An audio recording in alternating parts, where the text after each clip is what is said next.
Bismillahirrahmanirrahim. Assalamu alaikum students. I hope all of you are fine. Today our topic is for loop. For loop हम लोग क्यों use करते हैं, उसकी क्या रिक्वायरमेंट है, उसका सिंटैक्स क्या है, विद एग्जांपल आज हम टॉपिक में कवर करेंगे. बेसिकली फॉर लूप एक कंट्रोल लूप है. लेट्स सपोज आपने अपना नेम 5 बार प्रिंट करवाना है, ठीक है, या 100 टाइम प्रिंट्स करवाना है आप अपना नेम या अपने कॉलेज स्कूल का नेम. सो उस केस में अगर आपको ये टास्क मिलता है तो आप क्या 100 टाइम प्रिंट एफ स्टेटमेंट लिखोगे? नो, ऑफकोर्स ये तो सुटेबल अप्रोच नहीं है कि आप 100 टाइम प्रिंट एफ स्टेटमेंट लिखो और अपना नेम या अपने कॉलेज का या यूनिवर्सिटी का नेम प्रिंट करवाओ. सो इट्स प्रेफरेबल कि आप क्यों ना एक ऐसा स्मार्ट स्ट्रक्चर यूज़ करो जिसके थ्रू आप एक सिंपल कमांड से कोई भी चीज़ बार बार रिपीट करवा सकते हैं. यस, सो इसके लिए है फॉर लूप है, लूपिंग स्ट्रक्चर है, ठीक है. और इससे क्या होता है कि आप कोई भी सेट ऑफ स्टेटमेंट्स, एक नहीं एक से ज़्यादा स्टेटमेंट्स को जब तक चाहें एग्जीक्यूट करवा सकते हैं. आपकी कंडीशन पे या आपने जो भी उसके लिए कंडीशन रखी होगी उस पर डिपेंड करता है कि वो कितनी दफ़ा एग्जीक्यूट होगा. सो डेफिनेशन क्या है इसकी? It executes one or more statement for specified number of times. It means कि स्पेसिफाइड नंबर ऑफ टाइम्स के लिए जो आप स्पेसिफाई करोगे वही नंबर ऑफ टाइम्स होगा. लेट्स आपने कहा 10 टाइम्स तो 10 टाइम्स से प्रिंट करेगा. आप 20 कहोगे तो 20 टाइम करेगा. सो मीन्स कि आप जो स्पेसिफाई करोगे नंबर, इतनी दफ़ा वो आपकी स्टेटमेंट्स को या एक स्टेटमेंट या ज़्यादा स्टेटमेंट्स को एग्जीक्यूट कर सकता है. तो एक कैपेबिलिटी है हमारे पास फॉर लूप की. एडवांटेजेस क्या है कि it is a most flexible loop and it's has easy Scientex easy ऐसे है कि बिकॉज हम लोग इसका जो साइंटेक्स आपको दिखाऊंगी अभी मैं, तो एक लाइन साइंटेक्स है कि आप एक लाइन में पूरी कमांड दे देते हो, ठीक है, एंड देन अपनी जो भी कोडिंग होती है वो आप एग्जीक्यूट करवाने के लिए नीचे देते हो. सो इस कैसे हम कह सकते हैं कि इजी साइंटेक्स है. Secondly it is the most flexible loop, यानी ये बहुत फ्लेक्सिबल है. मीन्स आप जितनी दफ़ा चाहें अपनी स्टेटमेंट एग्जीक्यूट करवा सकते हैं, कोई लिमिट नहीं. हाँ लिमिट है तो आपकी अपनी कंडीशन पर, जो आप कंडीशन दोगे. सो ये फ्लेक्सिबल है, मीन्स ये जितनी चाहे आप स्टेटमेंट्स एग्जीक्यूट करवाओ, इसमें कोई रिस्ट्रिक्शन नहीं है. देन साइंटेक्स देखते हैं. साइंटेक्स फॉर लूप के लिए क्या है कि फॉर, ठीक है, it's a keyword, then bracket start, initialization होती है यहाँ पे, then semicolon, again condition, semicolon and increment और decrement. So increment and decrement होता क्या है?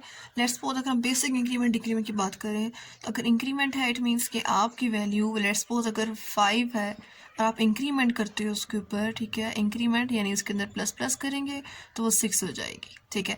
और अगर आप डिक्रीमेंट की बात करें, बेसिक डिक्रीमेंट क्या होता है कि इंक्रीज या डिक्रीज द वैल्यू बाय 1. सो अगर आप यहाँ पे इसी पे 5 पे डिक्रीमेंट लगाते हो यानी माइनस माइनस करते हो तो इसकी वैल्यू 4 हो जाएगी. तो ये बेसिक डिक्रीमेंट ऑपरेटर्स हैं और हमारे इसी पे बेस्ड होगी इस कंडीशन की, इसी पे सेटिस्फाई करेगी हमारी कंडीशन. और कोड टू रिपीट मीन्स आप जो कोड रिपीट करवाना चाहते हैं वो स्टेटमेंट्स होंगी या एक स्टेटमेंट होगी, जो आप पे अपने मूड पे डिपेंड करता है. नो, अब देखते हैं इनिशियलाइजेशन क्या होती है डिटेल में. Initialization specify starting value of variable. Means आपने जो वेरिएबल रखा है जो लूप को चलाने का बायस बनता है, मीन्स जो लूप को चलाएगा अपने आप, ठीक है, रन करेगा, जिसकी वजह से लूप कंडीशन चेक करेगी बार बार, वो होता है आपके पास यहाँ पे वेरिएबल होता है, ठीक है. और स्टार्टिंग वैल्यू जो आप उसको देते हो, आप 0 देते हो, 1 देते हो, 5 देते हो, व्हाटएवर, ठीक है, वो होती है इनिशियलाइजेशन. देन कंडीशन मीन्स ये वैल्यू, ठीक है, इंक्रीमेंट डिक्रीमेंट के बाद इस कंडीशन पे भी डिपेंड करती है कि क्या ये कंडीशन सेटिस्फाई है, ठीक है. अगर कंडीशन सेटिस्फाई होगी उसके बाद ही आपका कोड एग्जीक्यूट होगा. सो इन कंडीशन मीन्स कि आपका स्टेटमेंट, सेट ऑफ स्टेटमेंट्स जो है तब एग्जीक्यूट होंगी जब आपकी कंडीशन ट्रू होगी, ठीक है.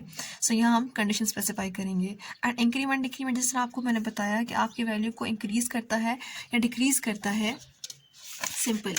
So look, increment and decrement changes the variable, increment decrement changes the variable value, या वो इंक्रीमेंट कर देगा. यानी अगर एग्जांपल हम ले, बेसिक इंक्रीमेंट जो होता है +1. अब ज़रूरी नहीं है कि आपका जो प्रोग्राम होगा वो +1 पे बेस्ड होगा, हो सकता है आप इंक्रीमेंट बाय 2 कर दो, ठीक है, या आप वो वेरिएबल अगर आपका n है तो आपको n+3. सो ये डिपेंड करता है आपके ऊपर. और डिक्रीमेंट भी बेसिक तो -1 होता है, बट आपकी अपनी कंडीशन पर डिपेंड करेगा कि आप किस तरह से डिक्रीमेंट लेना चाहते हैं. नाउ देखें इसका इसी साइंटेक्स को मैंने एक एग्जांपल के साथ आपको शो किया है। लेट्स सपोज एक हम वेरिएबल ले रहे हैं x, ठीक है, एंड वेरिएबल इन टाइप है उसकी इक्वल टू 1, यानी इनिशियलाइज करवा दिया। सो ये आपके पास आ गई इनिशियलाइजेशन। देन कंडीशन कि x अप्रोचेस टू, यानी कहाँ तक जाएगा वो, लेस देन इक्वल टू 10, यानी x की वैल्यू लेस हो या 10 तक हो। 1 से स्टार्ट हुई, ये हमने इसकी लास्ट कंडीशन दी कि लास्ट वो यहाँ तक जाएगी। सो ये लाइक करेगा कंडीशन के अंदर। And then x plus plus means x में अब इंक्रीमेंट भी लगाओ, तो यहाँ पे उसके अंदर इंक्रीमेंट डिक्रीमेंट हो जाएगा। Okay, here is a flow chart. Flow chart में हम देखते हैं कि फर्स्ट ऑफ ऑल इनिशियलाइजेशन, ठीक है, फॉर लूप इस तरह वर्क करती है। बेसिकली फ्लो चार्ट हमें ये दिखा रहा है, पहले इनिशियलाइजेशन पे कंपाइलर आपका आएगा, देन उसके बाद कंडीशन चेक करेगा, ठीक है, यानी इनिशियलाइज किया देन कंडीशन, उसके बाद direct body of the loop, यानी लूप बॉडी जो आपकी स्टेटमेंट्स होती हैं, सेट ऑफ स्टेटमेंट्स होती हैं, उसके अंदर जाएगा। सो लूप बॉडी आपकी सेट ऑफ स्टेटमेंट्स होती हैं, जो भी स्टेटमेंट्स अगर आप जो है एग्जीक्यूट करवाना चाहते हैं, लेट्स सपोज आप अपना नेम प्रिंट करवाना चाहते हो, तो वो आपकी लूप बॉडी होगी, प्रिंट एफ की कमांड, ठीक है। देन इसके बाद इंक्रीमेंट एंड डिक्रीमेंट, यानी आप काउंटर वेरिएबल के ऊपर जो भी ऑपरेशन करना चाहते हैं, इंक्रीमेंट या डिक्रीमेंट, ठीक है, वो। एंड उसके बाद अगेन कंडीशन पे मीन्स, अब यहाँ पे चीज़ नोट कीजिए, इनिशियलाइजेशन जस्ट सिंगली इन्वॉल्व हुई है हमारे पूरे लूप में, यानी जब स्टार्ट हुई तब, उसके बाद आपकी लूप यूँ चल रही है। फर्स्ट ऑफ ऑल कंडीशन, ठीक है, इसके बाद यानी फर्स्ट स्टेप के बाद पहले condition then body again increment, फिर condition loop body increment, means इस तरह इसकी मूवमेंट है। अब इसको एग्जांपल से हम देखते हैं रिलेट करके कि किस तरह ये फ्लो चार्ट काम करेगा। एग्जांपल हम लेते हैं, लेट्स सपोज हम हेलो वर्ल्ड 5 टाइम प्रिंट्स करवाते हैं, ठीक है, उस केस में हम किस तरह फॉर लूप को यूज़ करेंगे और किस तरह हम अपना आउटपुट लाएंगे। ओके, लेट्स सपोज हम 5 टाइम हेलो वर्ल्ड प्रिंट करवा रहे हैं, एग्जांपल हम ले रहे हैं जब, ठीक है, मीन्स हमें स्क्रीन पे लिखा हुआ 5 टाइम्स चाहिए हेलो वर्ल्ड।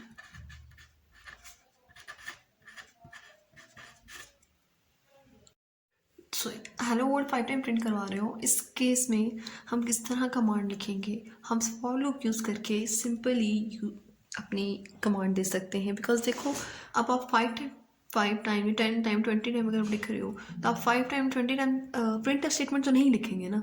सो इस केस में हम यूज़ कर रहे हैं फॉर लूप, ठीक है, और हमने देखा कि उसकी बेसिक सिंटैक्स क्या है, वो यूज़ करते हुए हम जो है यहाँ पे इसके लिए, इस कमांड के लिए फॉर लूप लिखेंगे, ठीक है।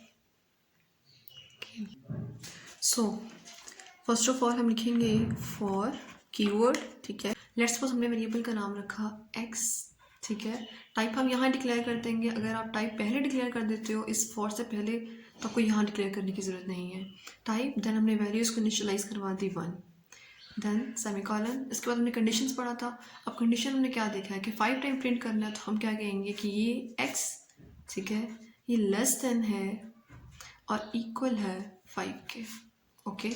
एंड देन इंक्रीमेंट सिंपल, हम सिंपल इंक्रीमेंट, क्योंकि सिंपली 1 से 5 तक जाना है तो सिंपल इंक्रीमेंट रखेंगे, हम कहेंगे x plus plus, that's it. So ये एक सिंपल सिंटैक्स था फॉर लूप के लिए कि हमने 5 टाइम कुछ प्रिंट करवाना है। अब हम प्रिंट जो करवा रहे हैं ये स्टेटमेंट कि प्रिंट एफ, ठीक है, हेलो वर्ल्ड, वो हम अपनी इस लूप बॉडी के अंदर लिखेंगे। मीन्स ये हमारी लूप बॉडी है, लेट्स सपोज फॉर, ठीक है, और यहाँ हम लिखेंगे कि प्रिंट एफ कर दो, just simply printf hello world, okay। now printf hello world simple print होके आ जाएगा, पर देखिए ये नेक्स्ट लाइन पे जा रहा है, तो यहाँ हम एक स्पेसिफायर भी लगा देंगे next line. So that's it. अब इसकी वर्किंग की तरफ जाते हैं कि वर्किंग कैसे होगी हमारी इस एग्जाम्पल की। हमने पढ़ा था फ्लो चार्ट में कि फर्स्ट ऑफ ऑल इनिशियलाइजेशन पे जाता है हमारा कंपाइलर, उसके बाद कंडीशन पे जाता है। इस केस में देखें, फर्स्ट ऑफ ऑल इनिशियलाइजेशन पे compiler x is equals to 1, okay, x 1 है, देन कंडीशन, क्योंकि ये इनिशियलाइजेशन है हमारी, ये कंडीशन है, और ये आपके पास इंक्रीमेंट या डिक्रीमेंट का आता है। अच्छा देखें, यहाँ पे इनिशियलाइजेशन में था x इज इक्वल्स टू 1, ठीक है, कंडीशन चेक की, इनिशियलाइजेशन देन कंडीशन, उसके बाद वो कहाँ जा रहा है, लूप बॉडी के अंदर। अगर कंडीशन ट्रू है देन लूप बॉडी, इस केस में ये फर्स्ट स्टेप, देन ये सेकेंड, और देन डायरेक्ट यहाँ लूप बॉडी में print F hello world command है, और यहाँ पे पर्पस प्रोग्राम आएगा, लिखा हुआ आउटपुट पे वो होगा हेलो वर्ल्ड, ओके। इसके बाद हमने देखा कंडीशन के बाद लूप बॉडी, उसके बाद increment decrement. It means increment और डिक्रीमेंट इस स्टेप के बाद इंक्रीमेंट डिक्रीमेंट होगा। तो अब x के अंदर plus plus means x plus one, ठीक है। x की वैल्यू क्या थी, 1 थी, तो 1 प्लस 1 आपके पास x की न्यू वैल्यू क्या आ गई, 2। मीन्स इनिशियलाइजेशन अब समझ आ रही है कि हम क्यों सेकेंड टाइम उसको नहीं देखेंगे, बिकॉज स्टार्ट में तो उसकी वैल्यू 1 थी, बट अब हम रिसेंट वैल्यू जो हमारे पास स्टोर हो गई है x की 2, उसको यूज़ करके कंडीशन चेक करेंगे। दैट्स वाई ये सिर्फ सिंगल ही इन्वॉल्व होता है फॉर लूप के अंदर, बार बार हम इसको नहीं देखते।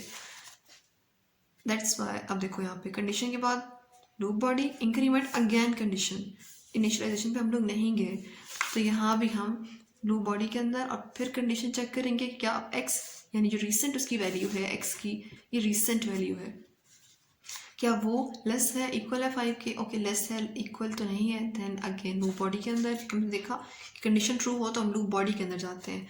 इसी तरह यहाँ पे फिर प्रिंट होके आ गया आपके पास second time hello world, then third time, ठीक है, भी ऐसा ही होगा, इंक्रीमेंट कंडीशन फिर लूप बॉडी फिर increment condition loop body and again 5 times आपके पास जो है इस तरह ही हेलो वर्ल्ड लिखता हुआ आ जाएगा स्क्रीन के ऊपर। नाउ इन केस जब x हो गया इंक्रीमेंट के बाद 6, ठीक है, अब x 6 हो गया है, इट मीन्स कंडीशन चेक करेगा जब कंपाइलर तो x less than equal to 5 नहीं, ना लेस है और ना इक्वल है, दोनों कंडीशंस फॉल्स हो गई।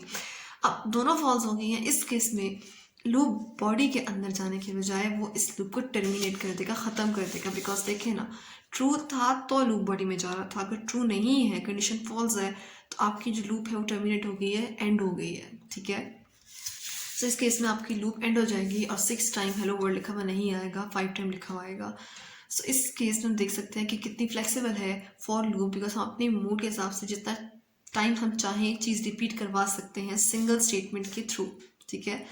अब ये कंफ्यूज यहाँ पे एक और चीज़ है, नहीं होना उस बात पर कि हम एक पर्टिकुलर चीज़ को बार बार रिपीट करवाएं, नहीं ऐसा नहीं है। फॉर लूप के थ्रू हम सीरीज़ को भी रिपीट करवा सकते हैं। अब सीरीज़ हम कह सकते हैं काउंटिंग, ठीक है, आप काउंटिंग टाइप करवाना चाहते हो 1000 तक या मोर देन 1000 तक, तो उस केस में आपको लिखना नहीं पड़े प्रिंट F1 प्रिंट F2, उस केस में आप भी फॉर लूप को यूज़ कर सकते हैं, ठीक है। अब उस तरह हम कैसे यूज़ करेंगे जब हम अपनी वैल्यूज़ चेंज कर रहे हैं। अब यहाँ तो हमें जो आउटप्रिंट की चीज़ जो भी हमारे पास कमांड थी वो सेम थी कि सिंपल आउटपुट में हमें जो है वो एक ही चीज़ बार बार रिपीट होकर आ जाए। पर इन केस कि अगर आप काउंटिंग लिखना चाहते हो, आप अगर इवन नंबर लिखना चाहते हो सिर्फ, ठीक है, उस केस में क्या करोगे। अब यहाँ हम सिंपल काउंटिंग देखते हैं, ठीक है, देन फर्दर वीडियोस में हम देखेंगे हम किस तरह इवन नंबर को या ऑड नंबर्स की सीरीज़ को, ठीक है, या फैक्टोरियल किस तरह हम यूजिंग फॉर लूप प्रिंट करवा सकते हैं। ना सेकेंड एग्जाम्पल मेरी है बेस्ड है कि हम काउंटिंग प्रिंट करवा रहे हैं, ठीक है, एंड काउंटिंग हम करवाएंगे लेट्स सपोज 1 से 5 तक या 1 से 10 तक कर लेते हैं।